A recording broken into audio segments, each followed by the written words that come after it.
Perfect. Thanks for being on time. Dude, what are you doing running a what? An 8-second 60? Well, no, hang on. Sub 8, all right? 7:85. The new personal best as of last weekend. Wow.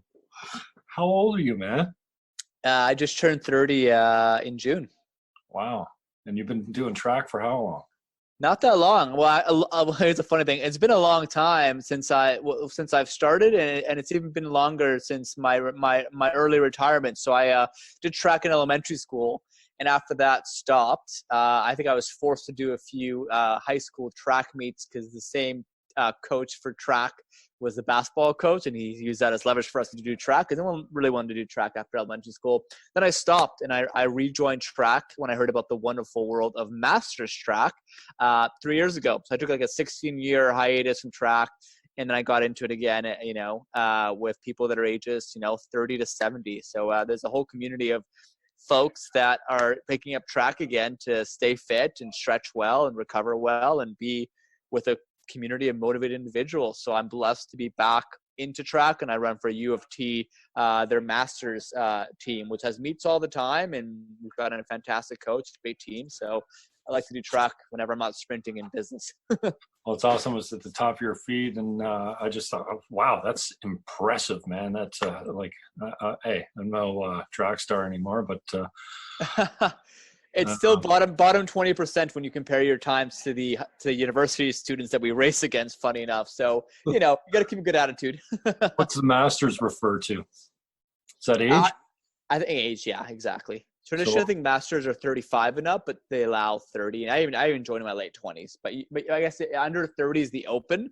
So that means you race against people that are literally, a lot of them are university or qualifying for the Olympics. And I did a few of those, which were pretty demoralizing. And then once you're in past 30, you race against people that are a little bit older. So you're supposedly a little bit faster, relatively speaking. Cool. What else are you up to these days? Yeah, good question. Beyond all the fun things I do in business, what else am I doing? I'm really getting into space. I'm watching a ton of. I rewatched Cosmos the other day, not Carl Sagan's, but the more refreshed one with what a good friend. What's his name? I'm already blanking, but he's awesome. It's the refreshed Cosmos. And what else am I doing?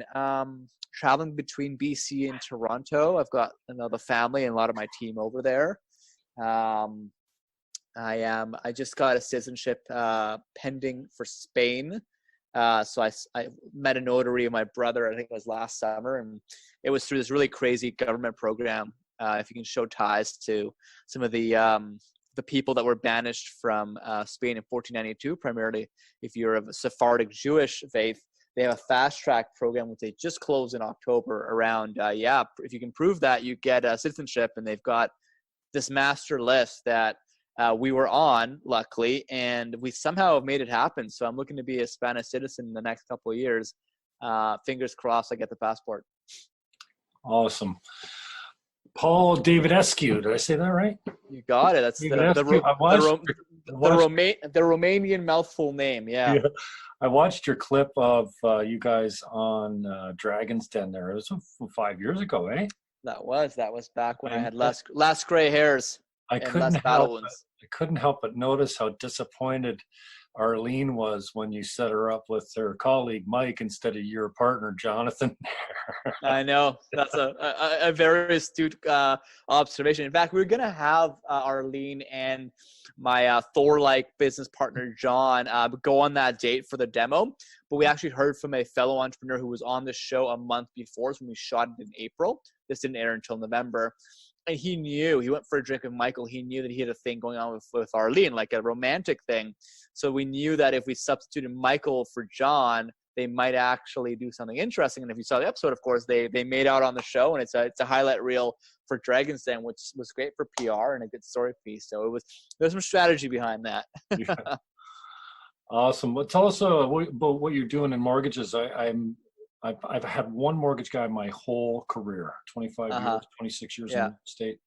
And he's finally retired. So I'm looking for a guy, and I know that you guys can work remotely. I've tried a couple other guys out through my brother. He's a realtor as well. And Nice. Tell us a little bit about what's happening in the business, maybe any new products that are coming on the market. And of course, in my area, everyone wants to know how to buy no money down, without sticking your neck out at all, without the banks knowing about it. So tell us about anything that's new in your business. Yeah, for sure. And just a quick high level. I mean, it's worth considering kind of where I came from to answer that question. So I come from as you talked about Dragon's Den, from the marketing and technology world. Specifically, we started in the restaurant industry, and we made a parallel move into the real estate industry with the agency, and now, of course, Level Up Mortgages, where we kind of saw some patterns when we were doing marketing services for mortgage brokers who were not very tech progressive, can't brand themselves, pretty bad at sales, not organized, not systemized. And we realized that there's, and I think also beyond like just finding the lowest rates, you have to add extra value. So yeah, we actually spun out Level Up Mortgages through the agency who does all the marketing for Level Up. And yeah, we've kind of developed a brand that I think really looks at being transparent, and we stay lightning fast with customer demands. And also we use a lot of automation so that people can be informed what the hell is going on, whether it's you as a realtor or a consumer. So Level Up Mortgages is really about people planning towards getting pre-approved in the best way possible. And as you may know, the mortgage stress test and all kinds of things have happened the last couple of years where it's very hard to get a mortgage, and especially if you're self-employed, which, by the way, is a huge part of the economy, and it's growing every year thanks to our buddies here at Shopify, especially here in Toronto. It's very hard to qualify for a mortgage being self-employed. So we're very focused on self-employed. And a big thing with us is, just kind of helping people save money long-term. To your point around rates, I mean, we were as low as 2.24 in November. Now it's back up to 2.6. It's still quite low. I think as of 2 days ago, Bank of Canada left the overnight rate at what it is. And through the grapevine, I'm hearing that's going to drop again for March once it gets busy again. Anyways, that's kind of a bit about sort of what we were seeing in the market, what makes us different. And I'm just seeing that there's a lot of education needed nowadays, especially for first-time home buyers. There's a lot of incentive programs out there, which could be a good deal or could not be a good deal. I did a whole YouTube series on, like, is the first-time incentive program worth it if the government takes 5% equity in your home today and you have to give them that 5% back in 25 years? You've got to make a calculation. How much will my house appreciate versus how much will I save from having more of a down payment thanks to them putting in the other 5% or 10% if it's a new build? And what's that trade-off? So there's a lot of education needed, and especially for self-employed, you need to really get your stuff together. So anyway, that's a bit of like an overlying look at like where we come from, why we're different, what we're seeing in the market, and who we kind of serve most. So your businesses feed each other then? I mean, it sounds like you've got a marketing company, an agency, and then totally. Level Up sounds like something you got into because you were doing the marketing for mortgage brokers and decided, well, I might as well be in the game myself. Yeah, one thing we saw is that a lot of mortgage brokers, when we were talking to them, we had a few early adapter customers. We do lead generation for them. We get them customers. We put them at the doorstep, and then they, of course, have to close it, which is another story. They have to be, of course, good at that and systemized.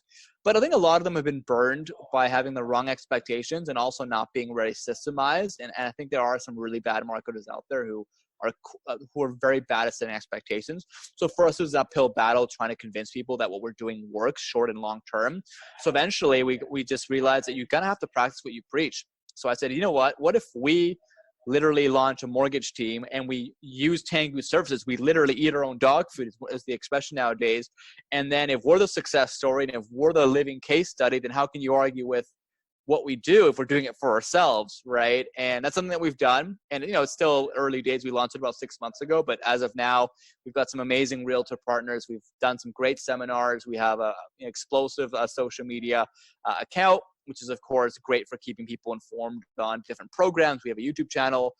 Those are all things that I think the industry is starting to take notice on how we're, coming in and giving it a bit of a fresh approach. And I think what we learned on the agency side, even the technology side, when we launched our app on Dragon's Den, is you have to be very progressive. You have to embrace technology, but also realize that technology is a tool to then go face to face. And I think some people are either too tech focused, or they have no concept of how to interact with someone and sell them and more so educate them. And you've got the very old school people that are all about hand to hand. Let's meet at a coffee shop. Like, I don't take phone calls. I want to meet you. And they're almost a bit more like, they're not with it and they're not efficient. So we're like this perfect, I'd say, midpoint between tech driven for efficiency and education purposes, and also scale. And then we're also people that are, we understand the value of face-to-face. So yeah, it's kind of a taking the best of both worlds, I guess, is the way to answer your question. Yeah. How's the business changed? I mean, in my market, we're seeing a lot of big city people coming in from TL. I'm in Niagara, so I'm only an hour away. Right. Totally. And the hands-on is well, it's a lot more hands-off now. It's a lot of texting, a lot of even when we had fax, I don't remember these many documents going back and forth with DocuSign. Whereas sometimes you never even meet the people. You close a deal, totally.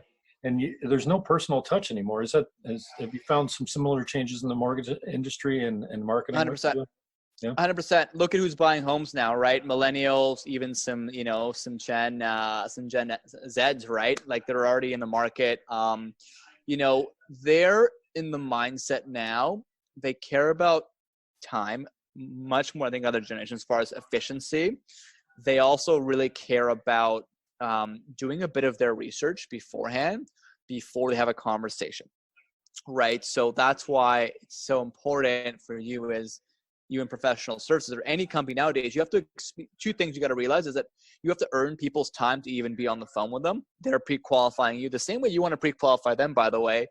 And, people want to already be sold on you to some degree and then ask you very specific questions based off a core piece of content they've seen. Maybe they've read your blog post. At the very least, they've seen your website and they want to come at a very specific question. There's no point of getting tailored, like asking you tailored questions until they have to. So if they have a generic question, they're just going to Google it. Like it's just more efficient. They don't have to get into a phone call. Then they know that you think they're a lead, and then you're gonna call them 1,000 times. Which, I mean, I don't blame. If you're a salesperson, someone calls you up, you want to of course engage in that. So I think it's the rules have changed, and that's more on that initial phone call interaction side. As far as like DocuSign for efficiency on document exchange, using Dropbox to store documents. I mean, that's all I think table stakes now. You'd be crazy not to do that. Yes, there's security concerns on that. You have to be smart about it, but generally speaking, that stuff I think is pretty good now.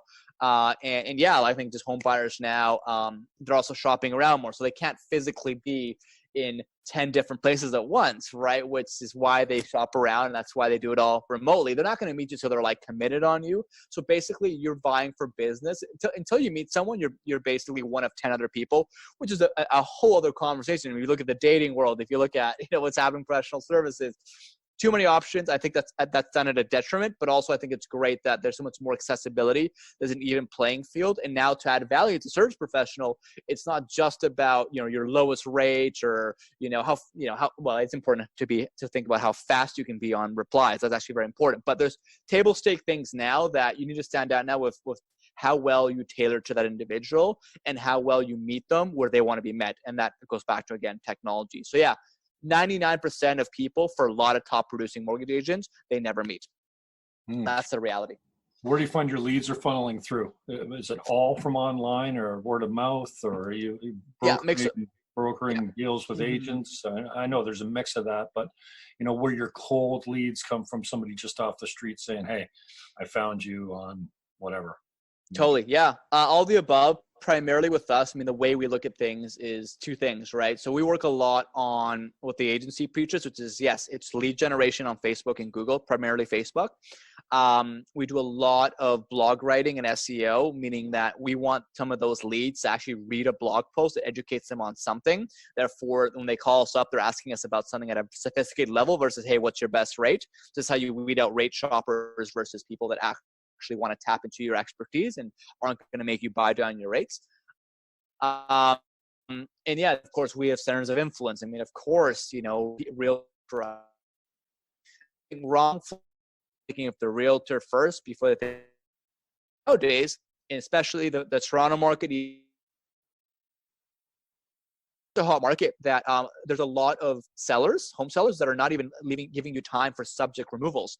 So imagine you put your deposit down. They're like, hey, you have 0 days to do any subject removals. You either buy it or you don't.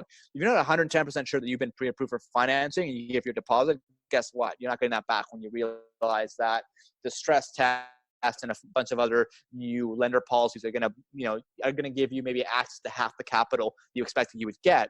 So that's a huge kind of thing, right? Where you have to really do that research. So again, centers of influence are the realtors, and how do they get connected with us? I think as a mortgage broker, you have to add more value than saying, hey, I'll be a really reliable mortgage broker. Of course, that's important. You have to do that. But what we do is we do a lot of co-marketing with realtor partners. Either I coach them on personal branding, social media, resources from the agency so that I can help them build their business. And of course, once we work on a project together, they understand how we're awesome at communication, getting things done, and being very kind of personalized. And that's kind of the acting instead of saying. And then they know when they do a mortgage with us, we're going to act the same way to their clients and the way we act with them. So we kind of act,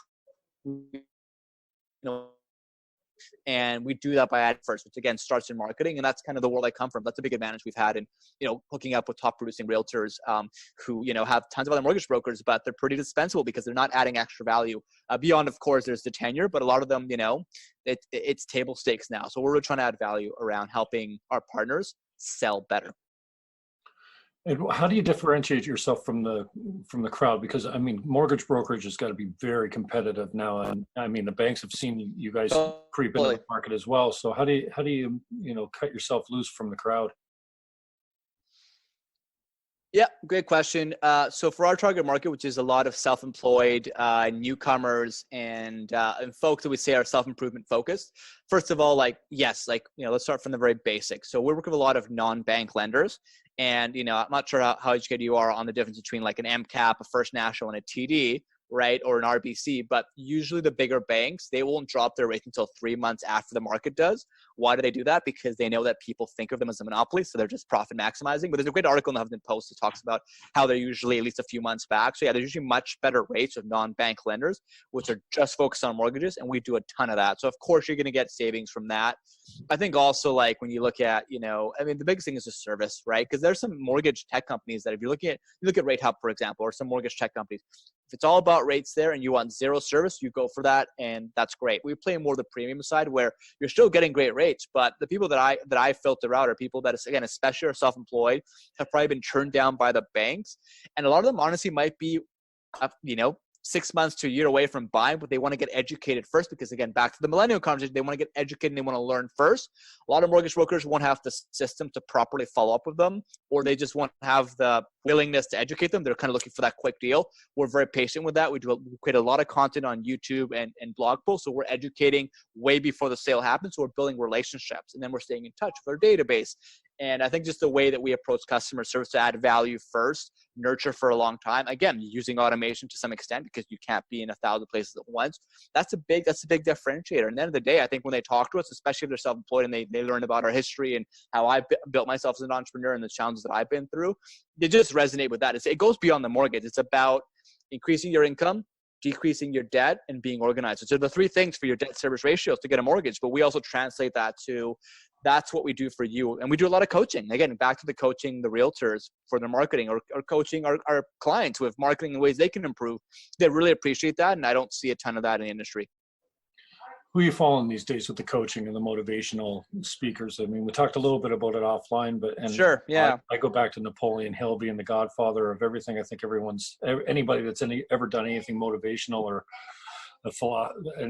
any philosophy or anything seems to go 100%. Back to the roots of Napoleon Hill. But who are you crushing on right now as far as content consuming?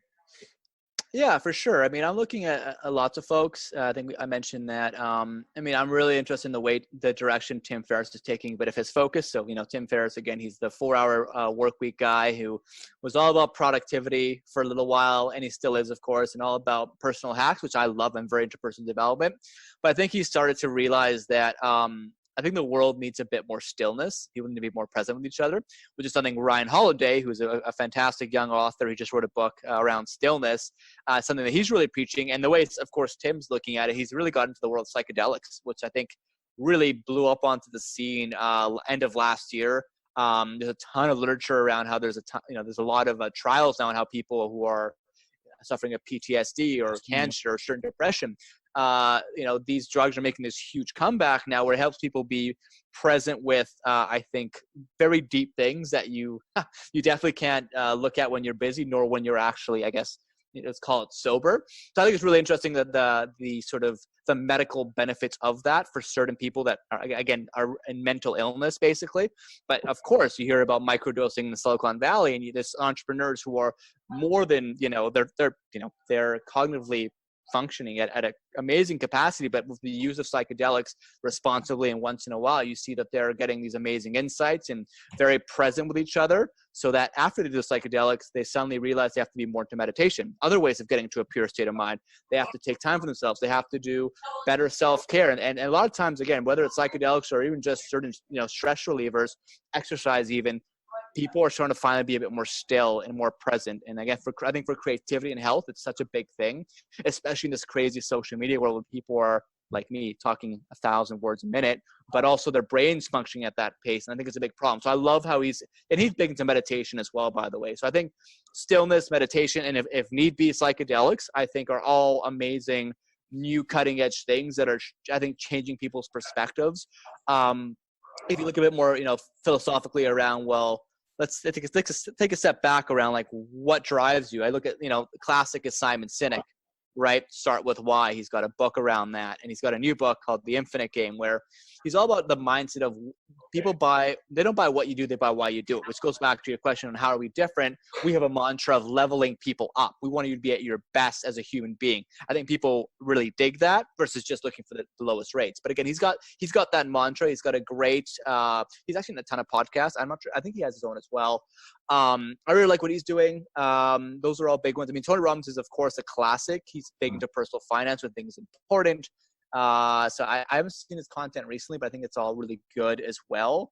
Those are kind of some of the main thought leaders that I look at. I mean, I'm always following Elon Musk, of course. I think what he's doing is fantastic. It goes back to our preamble around me getting a lot more into outer space and just seeing people do things that others don't think are possible. I think that's really badass and awesome. But yeah, those are some of the people that right now I'm following. And again, there's that trend of stillness and presence that I think is important. I've heard very little, but only just recently, about the microdosing, especially on Wall Street. Like, these are serious professionals that need to be focused and locked in. And I can't, I've done those drugs in high school recreationally, and can't imagine, being a little bit high on LSD or just a little bit on mushrooms. For me, it was that, it was all or nothing type of thing. So I can't imagine it. But the younger generation, the up and comers, are really using this to their advantage. It seems to lock in and just kill it. I'm surprised by it. And some people do the microdosing, which I personally have not got into a whole lot, right? But some people, well, at all, really. I think the all or nothing, in my opinion, is to some degree better if you can just not do it too often. So there's people that do it, once a year, maybe once a quarter, and they have a full-on experience. They do it with they do it in a deliberate way. They don't just do it and then just, I don't know, whatever, watch TV. They actually, they set out an intention, they set goals down, they've got activities they do with the right group of people. Like, it's a whole personal development exercise where you set an intention around things you want to do. And then from there, hopefully if it went well, then you'll have some insights that you can actually act on. And yes, obviously the way I'm of course, talking about this, I have done it. And I think it's been, pretty amazing, the effects it can have if you do it in the right way. So yeah, it's a whole new world. It's a new decade. And I think you're going to see things keep being destigmatized and more education. And there's going to be a lot more I think just best practices on how to do these things. And again, it's all going to be the trend towards being more mindful. And that's why you saw yoga and meditation take off last decade. This decade is going to be supplementing that with things that really, knock people out of the inertia and have them being more mindful about where they're going and what they stand for. Where are you getting your biggest hits these days on social media, as far as ad placement goes? Yeah, return wise. Right. Yeah. Return on investment.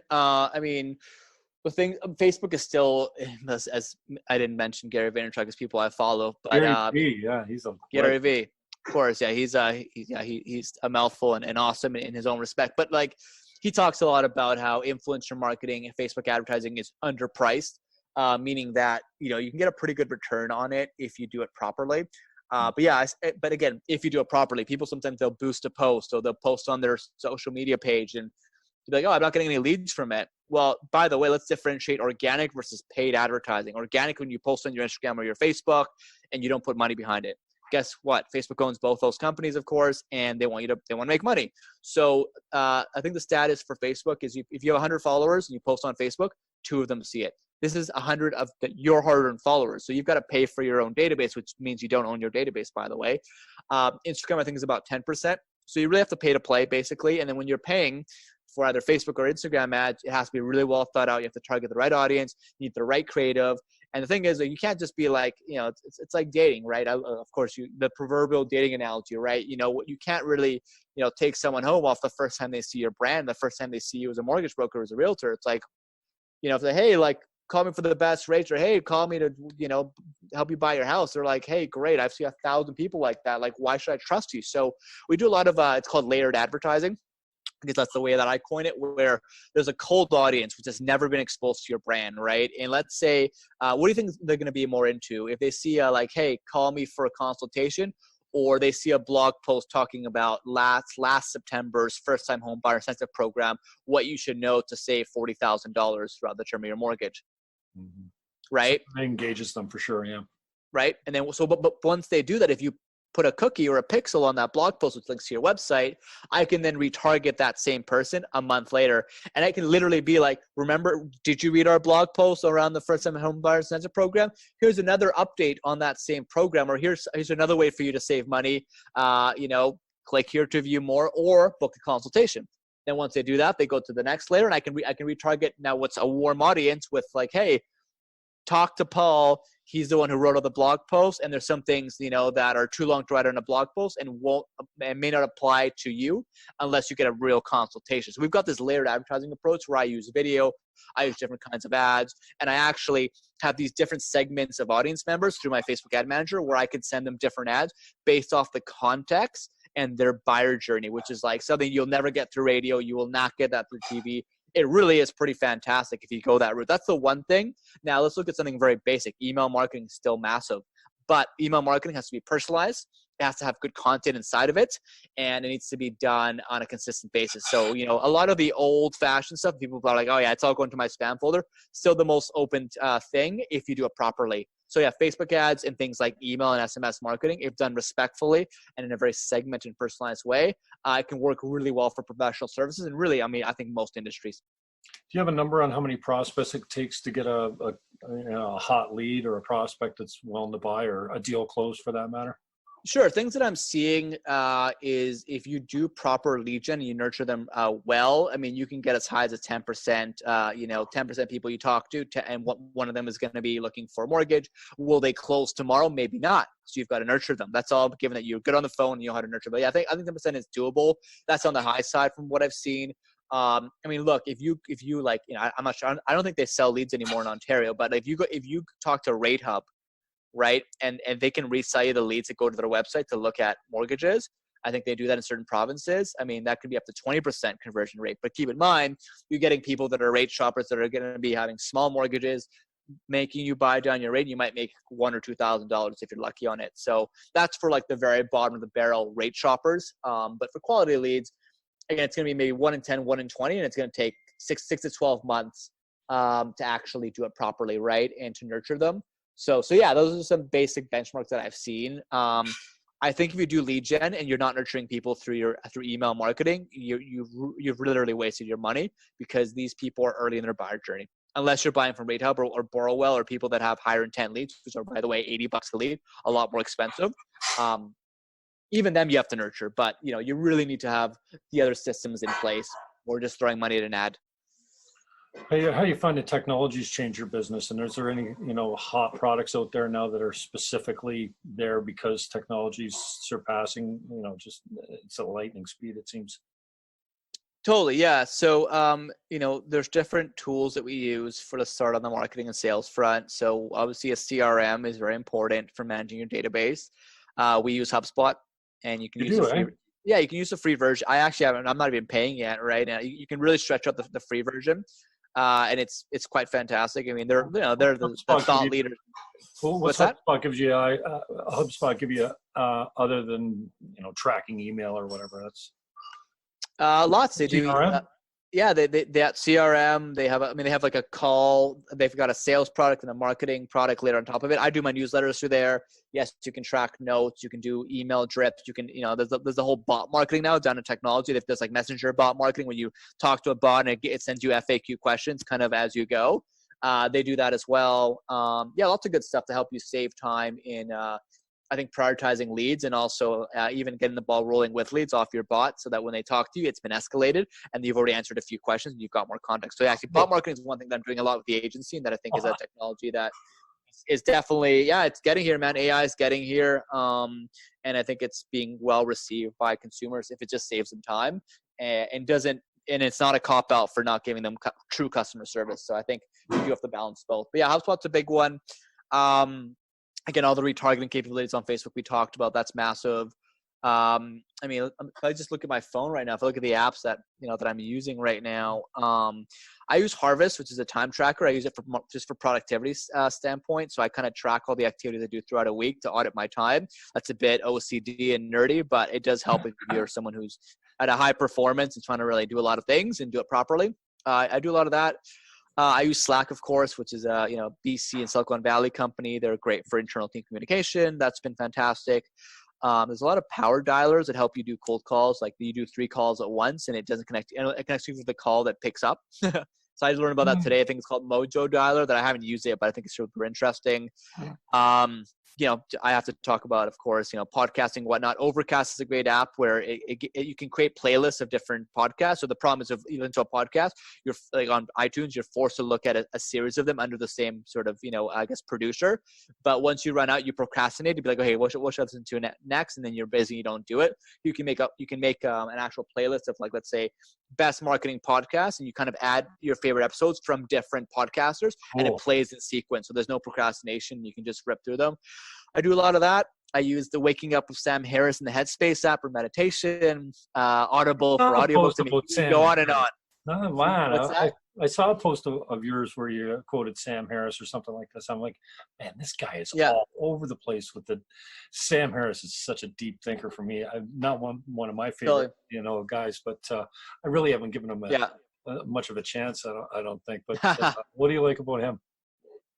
I like him on the side of mindfulness. I mean, he just created a meditation app, right? So I'm huge on meditation. I'm closing in on a 1,500-day streak, so once a day.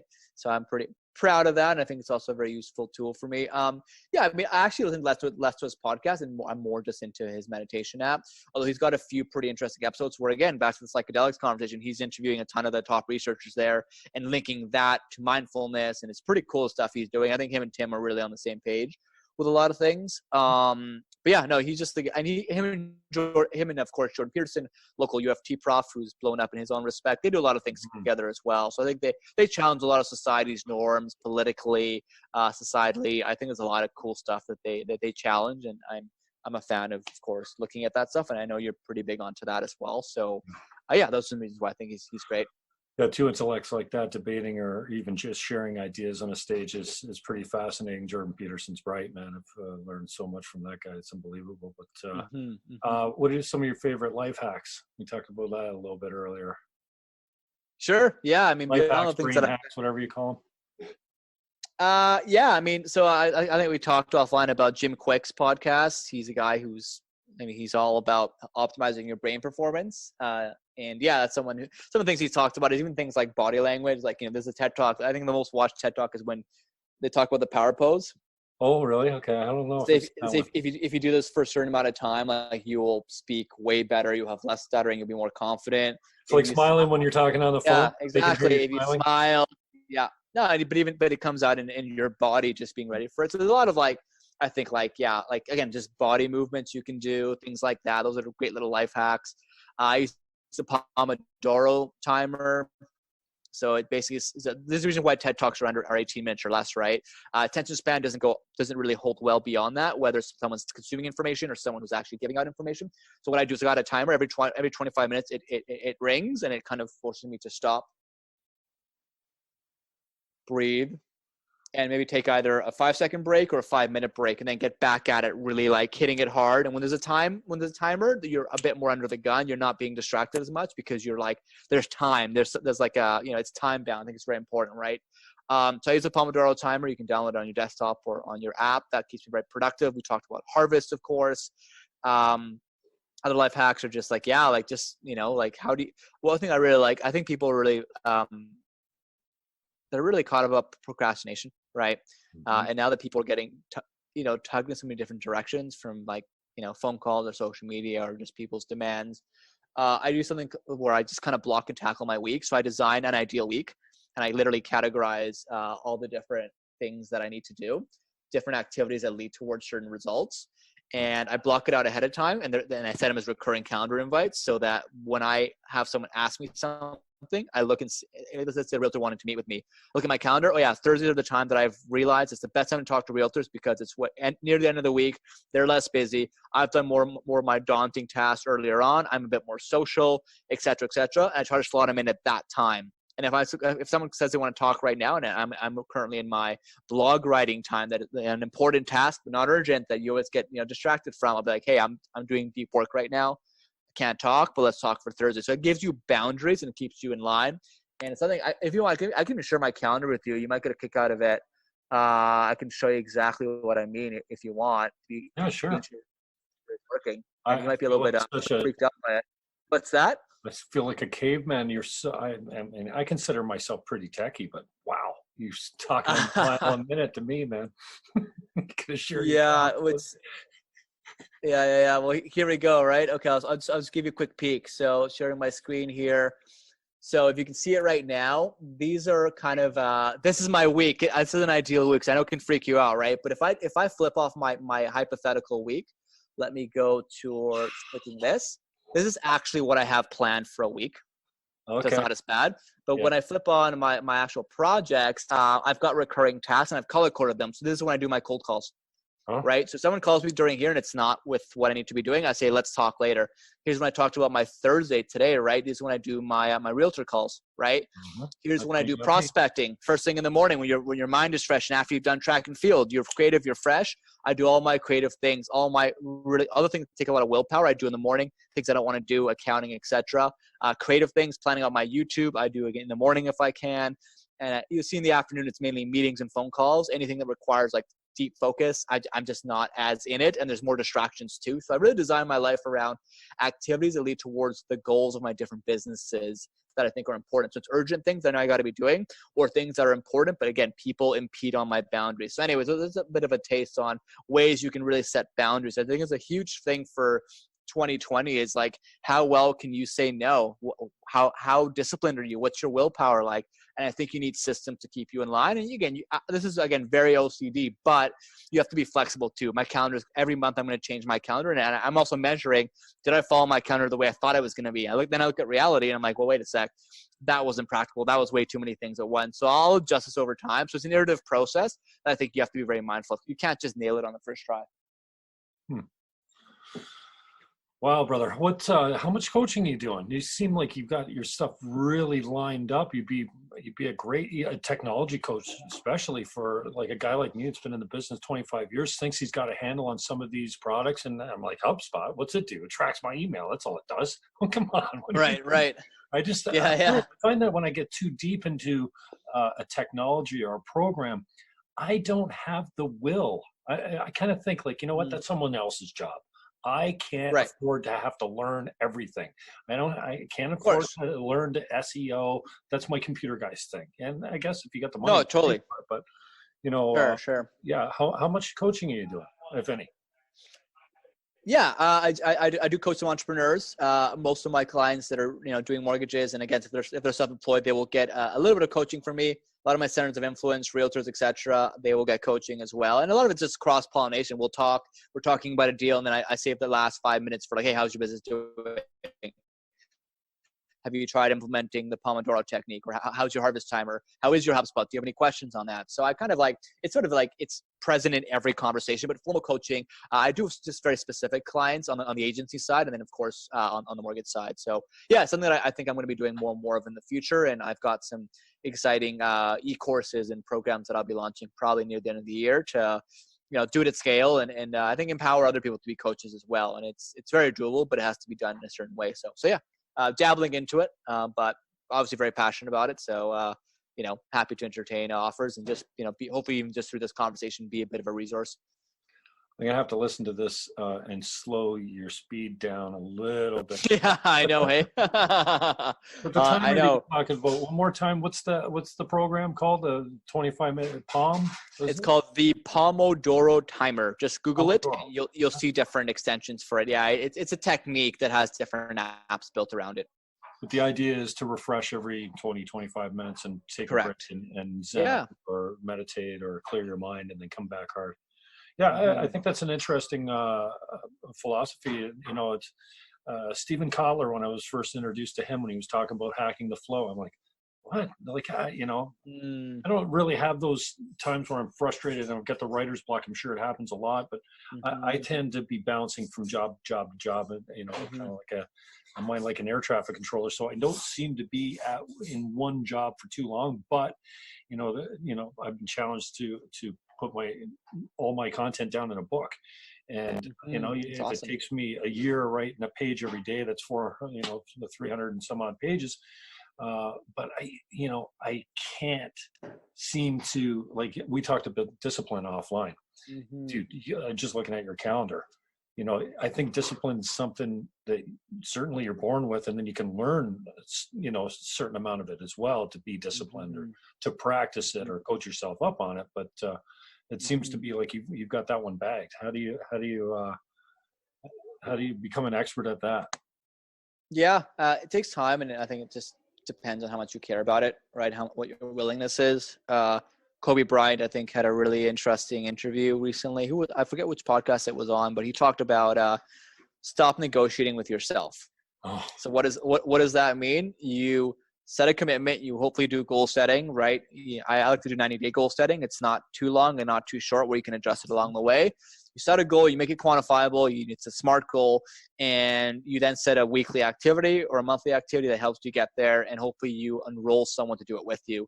And then at that point, it's set. And if you at some point just don't feel like doing it, you're negotiating with yourself not to do it because of X excuse. And there's 1,000 excuses. Sometimes they're valid when you're sick or something comes up. Again, you got to be flexible. But generally speaking, you just got to commit and do it. And I feel like people find excuses, or they get, again, pulled in directions that don't serve them. And that's where I think people lose it on discipline and just honestly, just self-organization. So I think just some more book references, Atomic Habits by James Clear. I've only read the synopsis actually, and I heard him on a podcast, and his whole thing is about breaking it down, starting very small and organizing your physical space and your habits so that you then get something called spillover habits, which is talked about by Charles Duhigg in The Power of Habit, where, for example, and actually a big topic we haven't discussed a lot today is the topic of sleep, right? So Matthew Walker's Why We Sleep book has been, and it's a bestseller already, and it's quite breakthrough actually. And he talks about sleep is really the thing that can help so many other habits. So for example, if you don't sleep well, you're more stressed. You forget more things. When you have less sleep, you eat more. You have less willpower, which then spirals into a whole bunch of other habits, smoking, whatever it is, bad habits. So let's say you start with a good sleep. How do you get a good sleep? Well, here's some things you got to know. If you eat 3 hours before bed, if you do exercise 3 hours before bed, if you look at a screen 3 hours before bed, those are all things that give you bad sleep. And then when you've got bad sleep, then it becomes this spiraling thing. So if you start with good sleep and then you do exercise, let's say, 7 a.m. before work, so then your mind's rejuvenated, you've got to sleep, you're pumped out on these endorphins, and you have a somewhat organized day, that then helps you be more disciplined. It's, again, there are these spillover domino effects. So I'd say start with sleep. And to some degree, you've got to have some form of exercise. But back to James Clear, he literally says, if it's that much of a problem for you and you can't find someone to go with you, which I think is a great way for accountability, is start by having your gym shoes literally next to your bed instead of your slippers. Make it easy for you to remember to go. Make it so it's like looking at you in the face. And maybe step one for you is you literally put on your shoes and walk over to the gym, or you drive to the gym and you go for 5 minutes. Like it seems like a huge joke, but you just go, you did it. The first part of that was breaking through to actually go. You do 5 minutes and start with something that's almost enjoyable. Start very slow. And then the next time you increment. And then your body has this amazing way to adapt where eventually it becomes a habit. It takes 67 days for things to become habits. It's not the 30 days we're all kind of told about. There's actually a really interesting study on that. But anyways, you start very incrementally and you try to create habits around spillover habits such as sleep, fitness, or it could be something around work, right? It could be around committing to, again, maybe do cold calls, something that you're fearful of in the morning after your gym where you have like willpower and you're pumped on it and you've done your power pose, right? There's all these things you can put together. So anyway, it's a bit of a long answer, but that's kind of how I've started it. And then eventually you just build on top of it and you become self-aware. You journal, you reflect on things. You have to always be moving and really being self-critical, right? But in a healthy way. Now, how do we get introduced? Did you approach me on LinkedIn, was it? Yes. So we got introduced on LinkedIn, I believe, and it's a bit of a confession. I think it was my LinkedIn bot to send out a mass but personalized message to realtors in Ontario. And I've practiced certain scripts that work really well with people that are personable. And yeah, I think that's how we got connected. And then once you then you look at my profile, you see what I've done, and there's some mutual, values that I think I really tried to show from that first impression. And then after that, it gets escalated to me, and then we start talking, and now we're doing this, right? But again, automation is your friend if you don't spam people, but if you do, it's respectful, it's personalized, and then you escalate when it's worthwhile. And also, you got to brand yourself well for automation to work. So, anyways, that's how we got connected. I'm surprised you got me with a bot. I'm proud of you, though. I usually can sniff that kind of thing out. So you got something going well. Also, I've been thinking LinkedIn is dead to me because all I get is spam. Hey, you want this? You want this? You want this? So you must have been different because I normally reply. I don't remove people either. I just don't go out to, Gary Vee's saying that the organic reach on LinkedIn is probably the best value out there right now. It is. I post things I'm interested in, which is all politics. It's got nothing to do with business. And I know that people are turned off by my politics to a point where they, there's a lot of them, I used to be a Green Party guy. There's no Green Party people buying houses in St. Catharines. First of all, there's only 5, there's more now, but, I've been running since 93. So, it was a joke back then. So, I appreciate your approach. And then you got me on a Thursday, perfect today. And I just want to say, I got you here, I want to respect your time and get you off to the rest of your life and night. But,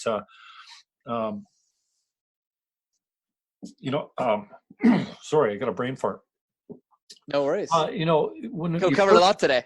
Yeah. When you first approached me, I can't wait to listen to this back because, when you're interviewing someone, you're not present to the whole, you want to keep the conversation going. Of course. Yeah. You talk so fast. I feel the same. I do too as well. I know. I'm sorry. You're going to have to go instead of 2 times the speed, half the speed. People I'm usually looking forward to watching it back. But here I think today I said, hey, I could have you on. And you're like, okay. And I think to myself, oh man, I'm not feeling so great today. I tend to, I want to feel good. I want to be on top of my game. I don't want to come out here and be flat. And then as I'm talking to you, I'm like, geez, I thought I was doing this guy a favor. Look at all the stuff he's giving me. And you're bringing me a real awareness about, like I'm transitioning. I think I'm transitioning out of real estate. I've been looking at coaching. I actually built a coaching business off the books. And so when people awesome. When people are prospecting for me for realtor business, I'm like, dude, you got the wrong guy. Because I'm on my way out, or I'm not doing enough business to be worth their while right now. Sure. I'm going in this direction. Sure. So I appreciate that your approach. Number one, you hooked me. That's good. If if you're closer, hanging out with you for a couple hours would be so great because a guy like you get on a computer and you're like, oh, well, like, how'd you do that? Easy. You know what I mean? So I'm sure you got a lot of hacks for a guy like me, but you're a little bit younger than I am too. So maybe that's an advantage as well, as far as being up to speed with all the technology as well. But like I said, I'm sitting here going, Sure. Who's doing who the favor here? I'm learning all kinds of stuff from you, Paul. Well, I'm very grateful to be on the show, man. I mean, one thing too is I think it's just, I have a lot of things in my head that I don't always get to, talk to someone about. So even this is therapeutic for me as far as articulating, my ever evolving journey and seeing how it can be of service to people that, that have shared values and whatnot. So hopefully it's useful for your viewers. And well, I mean, definitely if you want, I'm a big food guy. We come from started in the restaurant marketing world. There's a lot of cool restaurants you can go to and have a meal, and I can, whip out your laptop and we can talk about things. And I'm a big fan of mixing, the food world and breaking bread and building relationships and getting shit done and making things happen. So, I've got one of my staff members in Niagara. So when I'm up there, I'll let you know. And likewise, when you're here in the 6 in TO on Queen and Bathurst is where our office is. So always happy to chat, of course. Yeah, great. My cousin's got one of the best restaurants around down here. It's called the Wellington Court Cafe. If next time you're down, if you haven't been there yet. Oh, wow. He's a world-class chef. Eric Peacock's his name. So pop very in cool. there. And but let's do this again though. Let's book another call with maybe a little bit more intentionality. We'll cover less and go deeper into the subjects a little bit. And then I know that there's going to be some value for people out there. Even with my limited viewership or whatnot, there's people. I had a guy the other day. I was doing a YouTube stream. He's like, "Dude, I'm your only viewer. Can you answer my political questions for crying out loud?" Well, I wasn't looking at the screen. I spend more time, on the interview. But let's book another interview, and let's, like I said, be a little bit more intentional. We'll have less subjects and go deeper on it. And just on the way out, again, I want to respect your time. Contact information. Yeah, no worries. Totally. I'll send you all of that. I'll send you all of that for sure. Just tell you want me to say it out loud? Yeah. Okay. Just tell people how to get a hold of you. I'll put it in the link. Right. If people are on the go, you can just, honestly just add me on LinkedIn or Instagram or even Facebook. It's Paul Davidescu, Paul, Davidescu, one word. If you're recognizing the SQ, just like our good old Bianca Andreescu, our Wimbledon champion, or she won the U.S. Open. So she's also she's a Romanian Canadian like myself. And we actually share the same birthday. No actual relation, but I'm sure we'll cross paths and have a good laugh about it soon. So it's just Paul Davidescu. My email is paul@levelupmortgages.com, or on the agency side, it's paul@tangu.ca, Tangu, TANGOO.ca. So whether it's on email or the social networks, happy to chat and see if there's a way that I can be of value. So thanks again for having me. And you've got a great YouTube channel, by the way. You're being modest about it. I think you'll get hopefully a lot of viewers digging some of these topics, and grateful to be on it. And I will share this too with my audience as well. So excited to perhaps do a part 2, and hopefully this is enough to at least get the ball rolling and get people a bit more curious going to this decade on ways they can improve and level up their life. Awesome, Paul. I really appreciate your time. Thanks for that today. And wait until I get this. I've got this live stream going right now, but it's just a picture of me. So wait, I'll let you know when you can share it. But I'll try and get that up today or tomorrow. And again, thank you very much for your time. It was a gift, man. We got a lot out of our conversation. So thanks a lot. Learned a lot too. Thanks so much, Jim. And thanks to everyone else who's listening. Bye for now. Cheers. Bye-bye. Take care.